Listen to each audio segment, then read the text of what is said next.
Hello everyone, Sangeeta রান্নাঘরে সবাইকে স্বাগতম জানাচ্ছি। আশা করছি আপনারা সবাই খুব ভালো আছেন।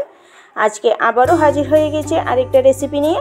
পাবদা মাছ দিয়ে একদম ভিন্ন স্বাদের একটা রেসিপি নিয়ে হাজির হয়ে গেছি। তাহলে ভিডিওটা পুরোটা দেখার অনুরোধ রইল। তো চলুন শুরু করা যাক আমার আজকের এই রেসিপি। আমি এখানে 8 পিস পাবদা মাছ নিয়ে নিয়েছি। মাছগুলিকে ভালোভাবে ধুয়ে পরিষ্কার করে নিয়েছি। এবার মাছগুলিকে আমি ম্যারিনেট করে নেব। তো তার জন্য সবার প্রথমে দিয়ে দিচ্ছি পরিমাণ মতো নুন,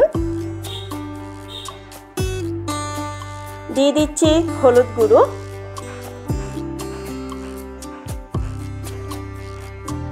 এবার উপর থেকে দিয়ে দিচ্ছি সামান্য একটু লঙ্কার গুঁড়ো, দিয়ে দিচ্ছি সামান্য পরিমাণে সর্ষের তেল। সর্ষের তেলটা দিলে মাছটাতে খুব ভালোভাবে মশলাগুলি লেগে যায়। এবার মাছগুলিকে খুব ভালোভাবে আমি মেখে নেব। মাছগুলিকে খুব ভালোভাবে আমি মেখে নিচ্ছি। মাছগুলি মাখা হয়ে যাওয়ার পর আমি মাছগুলিকে 10 মিনিটের জন্য রেস্টে রেখে দেব। মাছগুলিকে আমি ভালোভাবে মেখে নিয়েছি। এখন এগুলিকে আমি 10 মিনিটের জন্য রেস্টে রেখে দিচ্ছি। এবার এদিকে একটা মিক্সিং জার নিয়ে নিয়েছি।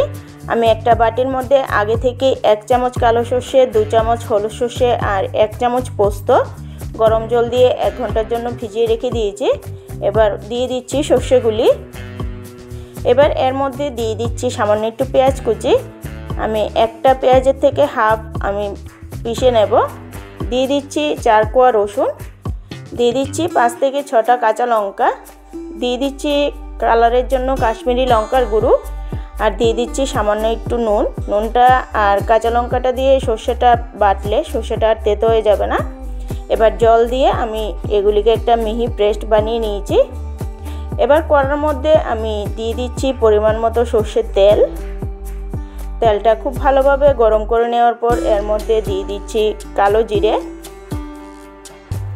কালো জিরেটা ভালোভাবে ভাজা হয়ে যাওয়ার পর দিয়ে দিচ্ছি বাকি অর্ধেকটা পেঁয়াজ কুচি। এবার পেঁয়াজটাকে কিছুক্ষণ সময় ধরে আমি ভেজে নেব।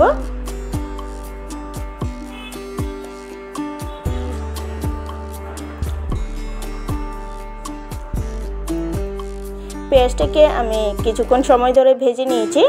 এবার এর মধ্যে দিয়ে দিচ্ছি সর্ষে পোস্ত বাটা। এবার পেঁয়াজটার সাথে সর্ষেটাকে ভালোভাবে মিশিয়ে নেব। এখন আমি এর মধ্যে দিয়ে দিচ্ছি পরিমাণ মতো নুন আর দিয়ে দিচ্ছি হলুদ গুঁড়ো। এবার মশলাটাকে ভালোভাবে মিশিয়ে নেব আর সামান্য একটু জল দিয়ে দিচ্ছি, তাহলে মশলাটা খুব ভালোভাবে কষানো হবে।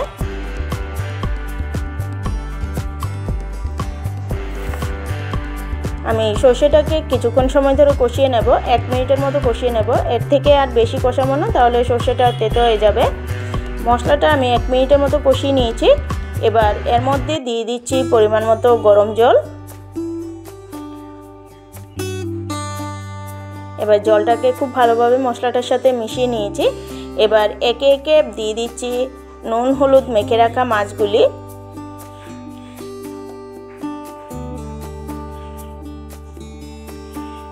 একে একে সবগুলি মাছ আমি এর মধ্যে দিয়ে দিচ্ছি। এভাবে একবার হলেও বাড়িতে বানিয়ে দেখবেন, খেতে কিন্তু অসাধারণ লাগে। এবার ঝোলটার সাথে ভালোভাবে মাছটাকে মিশিয়ে নিচ্ছি। এবার ঢাকা দিয়ে 2 মিনিটের মতো এটাকে সেদ্ধ হতে দেব। যেহেতু পাবদা মাছ অনেকটাই নরম, তাই 2 মিনিটের মতো ঢাকা দিয়ে রাখলে এটা একদম সেদ্ধ হয়ে যাবে। 2 মিনিট পর ঢাকনা উঠিয়ে এটাকে আবারও একটু উল্টে পাল্টে নিচ্ছি। এবার ঢাকা দিয়ে আবারও 2 মিনিটের মতো আমি মাছটাকে সেদ্ধ করে নেব।